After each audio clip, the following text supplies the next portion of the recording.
We all came here to get things done, to get big things done, to solve the problems. And I hope when we get through today that all of the members on both sides of the aisle will join together with us to solve the problems, to address inflation that is crushing middle-class families, to get control over spending that's driving that inflation. Will the gentleman yield? Will the House be in order? And we all know what those problems are. We've been talking about them for a long time. We've been proposing legislation for a long time.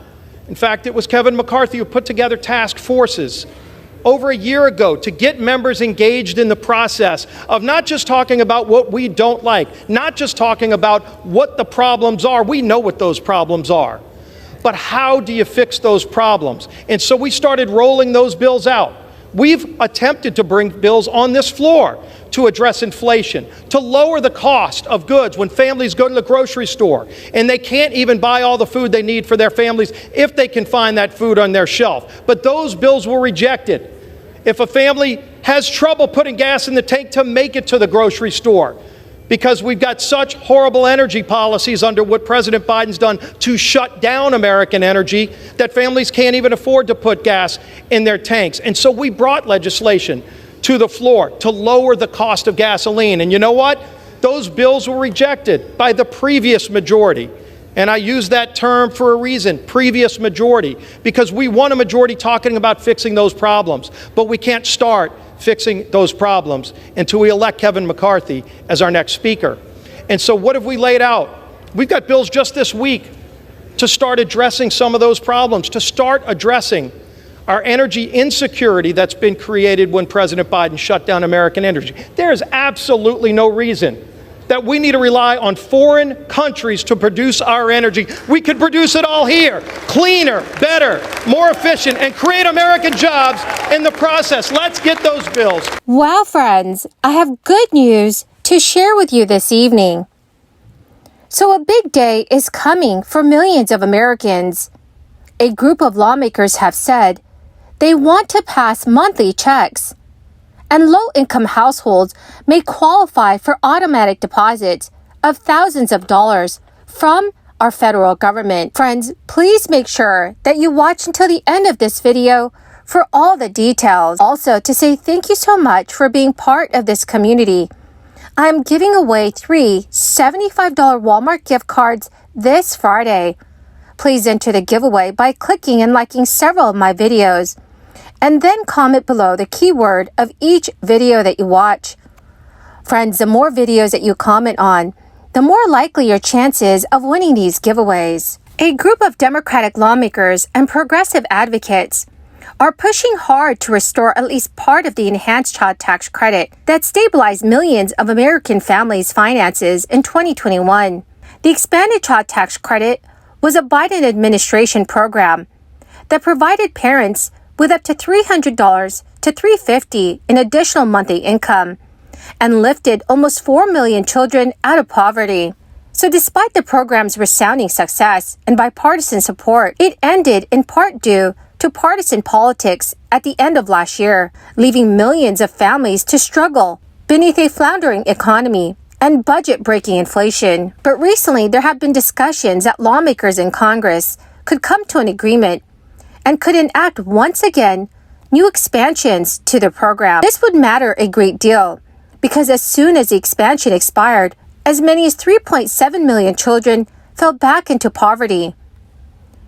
Prior to Biden's American Rescue Plan Act, the child tax credit was an income tax credit that traditionally provided families that filed taxes with credits of up to $2,000 per child on their taxes. However, the credit was always non-refundable, meaning that families under certain income thresholds and those with no income were unable to benefit from the credit, actually leaving out the poorest families. As part of Biden's American Rescue Plan, he expanded the child tax credit, making it fully refundable so that families of low incomes could also qualify, and increasing the total value with part of the credit paid out in monthly installments. The program was very beneficial for families in need, allowing for the purchase of basic necessities, paying rent, paying for the utility bills, or saving for emergencies. It stabilized budgets and slashed child poverty and hunger. So congressional Democrats have the upper hand in negotiations and the backing of many organizations, at least until the new Congress is seated. Senator Sherrod Brown and a number of his colleagues have called on Congress to address both in any end-of-the-year tax package. Recently, Senator Brown joined advocates and several Senate and House colleagues who have hosted a press conference to discuss the need to expand the child tax credit. So, dear friends, what are your thoughts on this? Do you think that the child tax credit should be expanded once again? Please let me know your thoughts in the comments section below. There is another proposal on the table, and it's from Republican Senator Mitt Romney. But this proposal has a big downside that may negatively affect some of the very people that this credit is designed to help. A new report has been released, and it features detailed information about how the Romney plan would affect families at different income levels nationally and in each state. Romney's Family Security Act 2.0 would expand the child tax credit, but would also offset the cost by cutting important tax benefits for low and moderate income families, especially single-parent families. According to the report, Mitt Romney's plan would leave 1 in 4 children, which is 16.4 million in total, worse off than they are under the current law, including about a quarter of the very poorest children. Steve Wemhoff, the director of the Federal Tax Policy, has shared his thoughts on Romney's plan, and he has stated, lawmakers should, of course, try to find some compromise to expand the tax credit that helps children.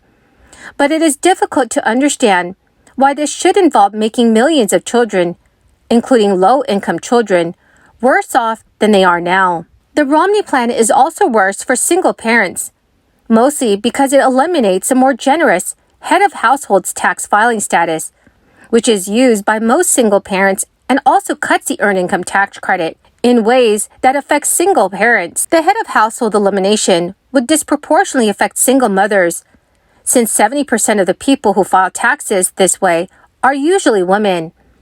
So, dear friends, what are your thoughts on this? Please let me know your thoughts on the Romney plan. Well, my amazing and my dearest friends, that is the end of my daily stimulus update video for this evening.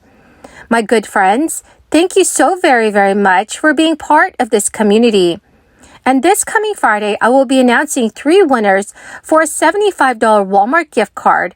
So if you would like to enter the giveaway, all you have to do, friends, is click and like several of my videos, and then make sure that you are subscribed to my channel, and also comment below the keyword of each video that you watch. The more videos that you watch and then leave a comment on, the greater your chances, friends, of winning these giveaways.